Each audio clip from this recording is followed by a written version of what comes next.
გამარჯობა, სტივენი ვარ, შემოვედი რომ მოგიქითავთ. დღეს პარასკევია, იანვრის 23, 2026 წელია. და უპასუხობ პოსტს, რომელიც როზანმა გამოაქვეყნა TikTok-ზე, როცა სკროლავდი.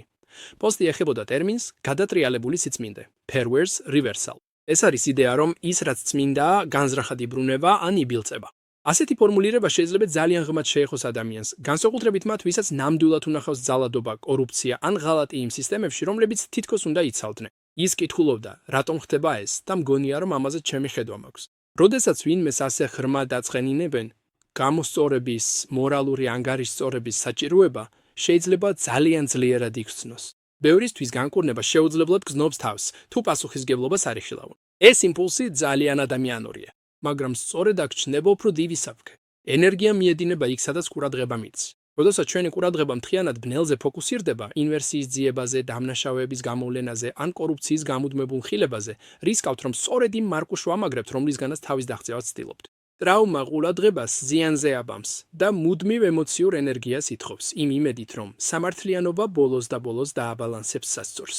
ზოგიერთი ამტკიცებს კიდეც, რომ ბოროტების მუდმივი გაძლიერება, თუნდაც ცნობიერების ამაღლების სახელით, ტკივილს კიდევ უფრო ავრცელებს და ზოგ შემთხვევაში მას ქმნის კიდეც. როგორც ადამიანები, ჩვენ მხოლოდ რეალობის დამკვირვებლები არ ვართ. ჩვენ მასში მონაწილეობთ. ის, რაზეც გამუდმებით ვამახვილებთ ყურადღებას, შეიძლება კოდად გადაიქცეს, გამტკიცდეს და საბოლოოდ რეალობადაც იქცეს. აი რატომ გრძელდება კულტის დინამიკა? არა მხოლოდ მოტყუებით, არამედ ყურადღებით, შიშით, აღშფოთებითა და დაუმუშავებელი ტრაუმით, რომელიც დახურულ წრეში საკუთარ თავს კვებავს. ნამდვილი გათავისუფლება არ მოდის ბნელის დაუსრულებელი დაპირისპირებით. არავით მაშინ, როცა საერთოდ წვეტმის გამოყვებას. როცა შურისძიების საჭიროებას უშვებთ, არა თავად სამართლიანობას, არამედ მის მიმართ აკვიატებას, მარყუშის საწოლს კარგავს.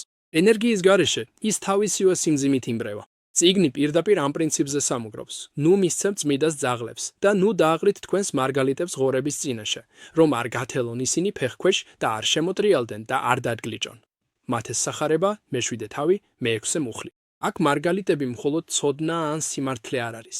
ისინი შენი ენერგია, შენი ყურადღება, შენი სიცოცხლის ძალა. როცა ამ ძალას სიბნელეში ვასხამთ, ის არ კურნავს მას, არამედ ინარჩუნებს.